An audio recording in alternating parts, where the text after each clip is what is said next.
So ayan mga kadrama-rama, alam ko pong inaabangan niyo po no, yung next na mangyayari po dito sa Abot na May na Pangarap, dahil alam naman po natin na sobrang nakaka-tense na nga po no, at saka nakaka-excite din po no, yung pinapakita talaga ng director every episode dito sa Abot na May na Pangarap habang papatapos na po talaga yung pagtatapos nito, diba? Alam naman po natin na malapit na talaga na ma-reveal po talaga yung lahat-lahat ng mga sekreto talaga nila Moira, nila Joey, nila Doc Carlos no.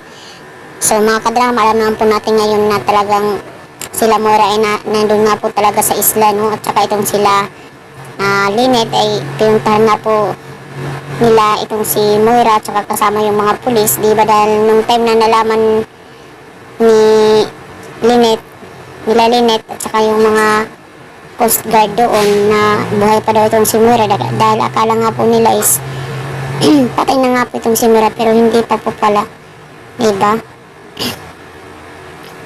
Dahil nalaman po nila yun doon sa may-ari po ng boat na sinakyan nila Annalyn at sa kanila Justin nung time na nahulog na tumalon sila doon sa yate.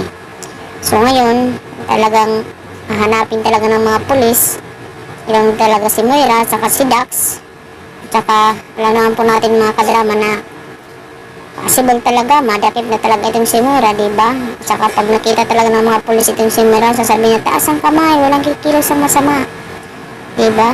Grabe din talaga itong si Moira anong acting no, bilang isang kontrabida. Kailangan malakas ka talaga no pagdating talaga sa shooting, diba?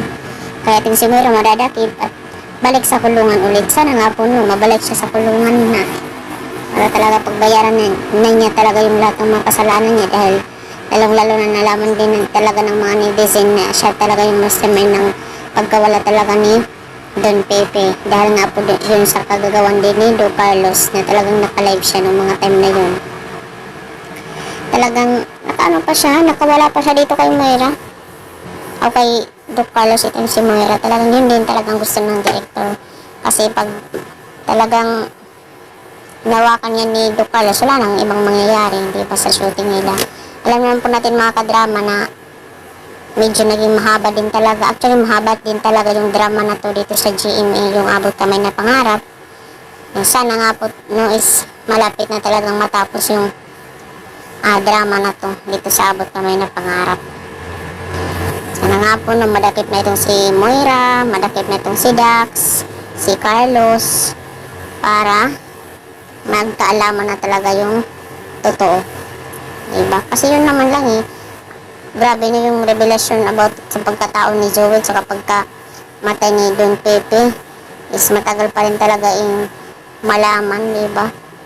Matagal nating nag-antay talaga dito sa Abot na May na Pangarap bago talaga dumating tayo sa revelasyon no? Yung iba nababagot na ngang manood, ayaw nang manood dahil hindi na daw mabuti. So sige lang, abang-abang lang po tayo mga kadrama, darating din tayo sa point na yun. So yun lang po, maraming salamat again. Don't forget to please like, share, subscribe my channel para sa susunod na video is ma-update ko po kayo mga kadrama.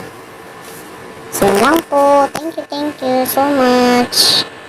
Abang-abang na lang po tayo mga kadrama, abangers.